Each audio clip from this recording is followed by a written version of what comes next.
Assalamualaikum warahmatullahi wabarakatuh. Perkenalkan, nama saya Ida Surahman dengan NIM 20026116 dengan Prodi Informasi, Perpustakaan dan Kearsipan Fakultas Bahasa dan Seni Universitas Negeri Padang.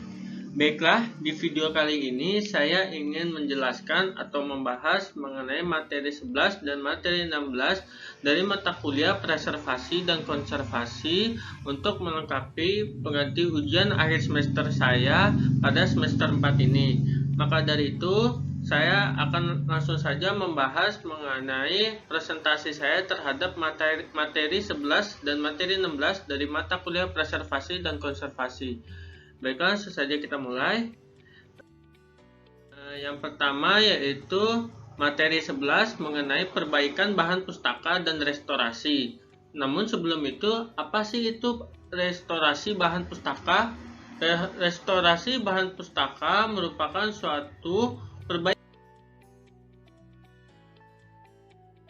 yang menyangkut teknik dan pertimbangan terkait untuk memperbaiki bahan perpustakaan yang rusak. Maka dari itu, secara singkatnya, restorasi merupakan perbaikan terhadap suatu bahan pustaka yang sudah rusak.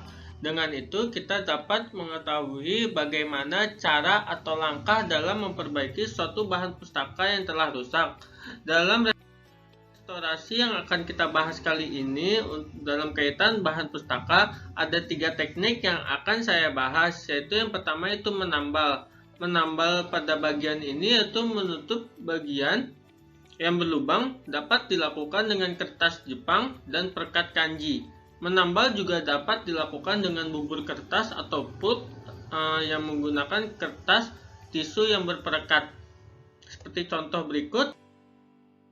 Nah, di gambar ini kita akan dijelaskan mengenai atau digambarkan mengenai cara menambal suatu buku dengan menggunakan tisu atau kertas perekat. Di gambar yang pertama ini akan dijelaskan mengenai gambar dari suatu buku yang ditempelkan suatu kertas perekat agar buku-buku atau bahan pustaka yang mengalami suatu kerobekan dapat menjadi lebih baik. Dan di gambar kedua merupakan salah satu contohnya dalam menjelaskan mengenai suatu buku atau bahan pustaka yang telah robek. Langsung saja di teknik yang kedua yaitu menyambung. Menyambung ini dilakukan untuk hampir sama dengan menambal tadi, namun bedanya menyambung ini merekat bagian yang sobek atau lemah karena lipatan, diperkuat dengan potongan kertas dari jenis tertentu, agar bagian yang sobek tidak bertambah besar atau lebar. Hal ini juga sekaligus mencegah suatu bahan pustaka yang sudah hampir mengalami kerusakan. Seperti contoh berikut, yaitu ini menyambung dengan menggunakan kertas perekat jika ada bagian halaman dari suatu bahan pustaka yang telah robek. Hal ini dilakukan agar dapat mempertahankan nilai informasi dari suatu bahan pustaka agar menjadi lebih lama dan lebih kuat. Yang teknik yang ketiga yaitu penjilidan. Penjilidan ini adalah suatu cara untuk menghimpun atau menggabungkan beberapa lembaran kertas menjadi satu, serta dilapisi oleh cover atau sampul, dan juga penjilidan ini dilakukan terhadap bahan pustaka yang sampulnya rusak, benang jahitnya lepas, atau nomor halamannya yang tidak berurut lagi sehingga perlu dibongkar dan dijilid kembali.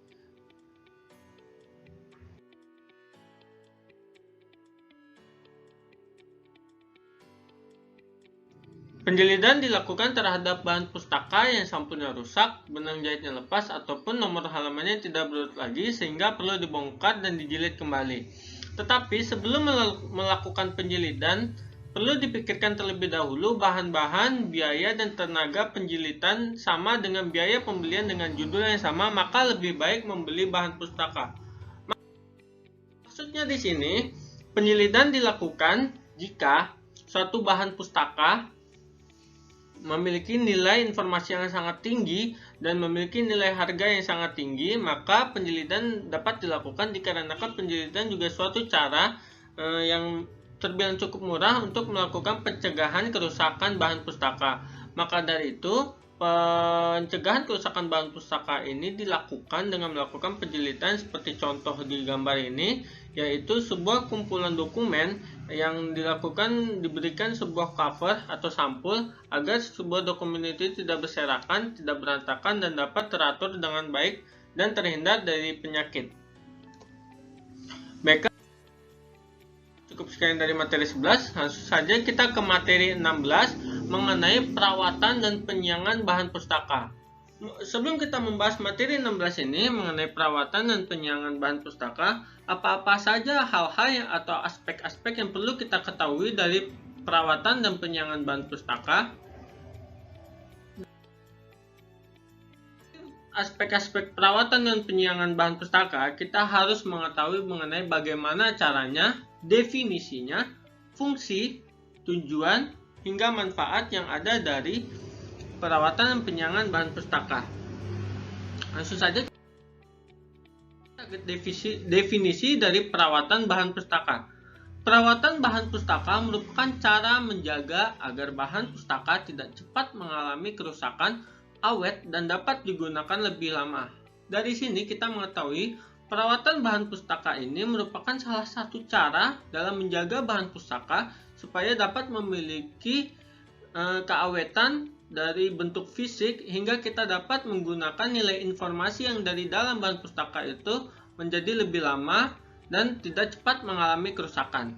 Perawatan bahan pustaka juga sangat diperlukan untuk menunjang fungsi perpustakaan dalam melaksanakan jasa perpustakaan dengan mengusahakan agar kondisi bahan pustaka dapat terpelihara sebaik mungkin dan siap pakai oleh siapapun, terutama bagi para pemustakanya.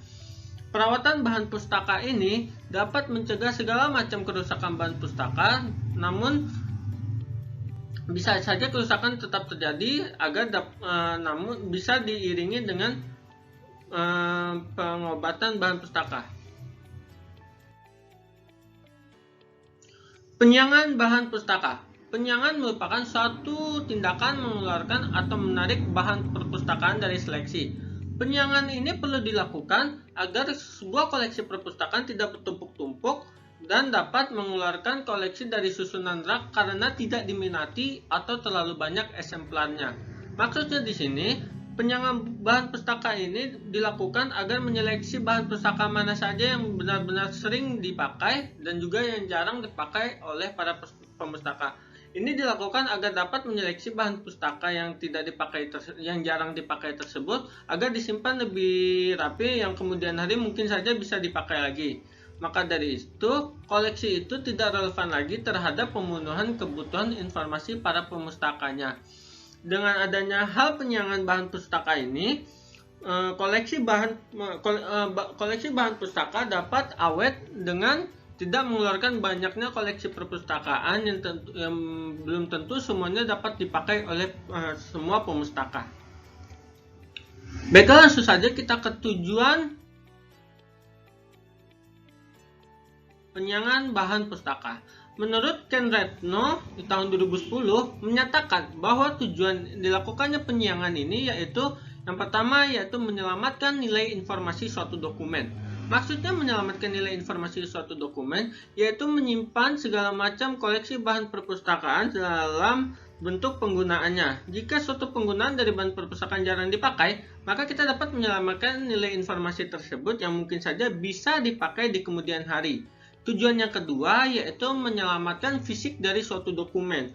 Menyelamatkan fisik ini kita menyimpan erat-erat dari suatu bahan pustaka yang jarang dipakai ataupun sering dipakai agar dapat mengetahui suatu pencegahan kerusakan dari suatu dokumen.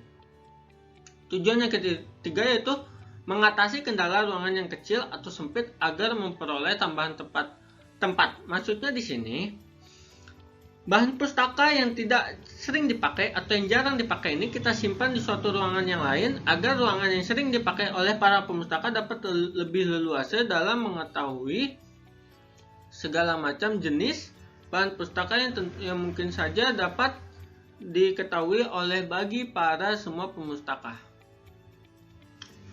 Tujuan yang keempat yaitu mempercepat proses temu kembali. Mempercepat proses temu kembali ini dapat dilakukan dalam melakukan sebuah pencaharian bahan pustaka. Tujuan yang kelima yaitu agar koleksi bisa dimanfaatkan secara maksimal sebagai sentral informasi yang akurat, relevan, dan up to date. Maksudnya, semua koleksi bahan pustaka dapat dipergunakan secara maksimal oleh para pemustakanya dalam memperoleh suatu informasi yang terbaru. Tujuan yang keenam yaitu memungkinkan petugas perpustakaan untuk mengelola koleksi lebih efektif dan dapat mengetahui segala sesuatu oleh petugas perpustakaan untuk menyimpan atau mengelola perpustakaan menjadi lebih gampang. Baiklah, langsung saja kita ke fungsi dari penyiangan bahan pustaka. Yang pertama yaitu menghemat suatu tempat, yang kedua menghemat waktu, yang ketiga membuat koleksi lebih menarik, yang keempat meningkatkan reputasi perpustakaan, yang kelima yaitu mengetahui kebutuhan suatu koleksi, yang keenam mendapatkan masukan yang konstan pada kekuatan dan kelemahan koleksi. Dari semua fungsi tersebut merupakan salah satu aspek yang dapat mengembangkan suatu penyiangan bahan pustaka menjadi lebih baik. Maka dari itu, fungsi-fungsi ini dapat dimaksimalkan oleh petugas perpustakaan dalam mengelola suatu bahan pustaka. Baiklah, saja kita ke prosedur penyiangan bahan pustaka. Dalam prosedur penyiangan bahan pustaka yang akan dimusnahkan perlu diperhatikan peraturan yang berlaku berkaitan dengan penghapusan barang milik negara, terutama untuk perpustakaan yang bernaung di bawah pemerintah. Hal ini bertujuan agar suatu kegiatan penyiangan bahan pustaka ini dapat mengetahui koleksi bahan perpustakaan tersebut berasal dari mana, apakah masih dipergunakan atau tidak, ataukah benar-benar memang harus dimusnahkan. Dengan memperhatikan segala macam kebutuhan informasi yang ada dari latar belakang bahan pustaka tersebut. Berikut adalah sarana penyiangan bahan pustaka, yaitu yang pertama katalog perpustakaan, yang kedua itu kartu register dan daftar buku, yang ketiga itu sarana yang menunjang dalam pelaksanaan penyiangan koleksi. Baiklah, langsung saja kita ke aspek yang terakhir, yaitu kendala dalam penyiangan bahan pustaka. Ada berbagai macam kendala dalam suatu tindakan atau suatu kegiatan, dan dalam aspek penyiangan bahan pustaka ini juga ada beberapa kendala yang mungkin saja bisa terjadi dari dalam semua kegiatan penyiangan bahan pustaka. Yang pertama yaitu adanya rasa bangga terhadap koleksi yang dimiliki. Dengan adanya rasa bangga ini, maka akan sangat disayangkan untuk memusnahkan suatu koleksi tersebut yang dapat menjadikan suatu bahan pustaka menjadi lebih menumpuk, padahal mungkin saja bahan pustaka itu mungkin belum dibutuhkan informasinya oleh bagi para pemustaka lainnya. Kendala yang kedua yaitu masih terdapatnya anggapan bahwa kuantitas koleksi menentukan kualitas. Terdapatnya anggapan bahwa kuantitas dari suatu koleksi menentukan kualitas. Kendala yang ketiga yaitu adanya anggapan bahwa penyiangan bertentangan dengan tujuan pengadaan atau konsep membangun koleksi. Ini merupakan salah satu pemikiran atau anggapan yang sebenarnya salah, dikarenakan penyiangan ini dilakukan untuk mengurangi koleksi perpustakaan yang menumpuk, yang menjadikan koleksi perpustakaan menjadi cepat rusak. Namun koleksi perpustakaan ini bisa dimaksimalkan dengan adanya penyiangan ini supaya segala macam koleksi perpustakaan dapat dimaksimalkan nilai informasinya oleh bagi para pemustaka. Kendala yang terakhir yaitu masih ada prosedur yang rumit. Terkadang prosedur yang rumit ini tidak dapat dipahami oleh para pihak perpustakaan yang belum terlalu mengerti mengenai adanya prosedur penyiangan bahan pustaka. Maka dari itu perlunya ada pemahaman terhadap proses kegiatan dalam penyiangan bahan pustaka agar tidak menyebabkan prosedur yang rumit bagi para pihak perpustakaan. Baiklah, sekian dari saya mengenai materi 11 dan materi 16 untuk penjelasannya yang saya berikan. Lebih dan kurangnya saya mohon maaf, mungkin saja ada kekurangan atau kesalahan dalam penyampaian saya dalam memberikan materi tersebut atau presentasi ini.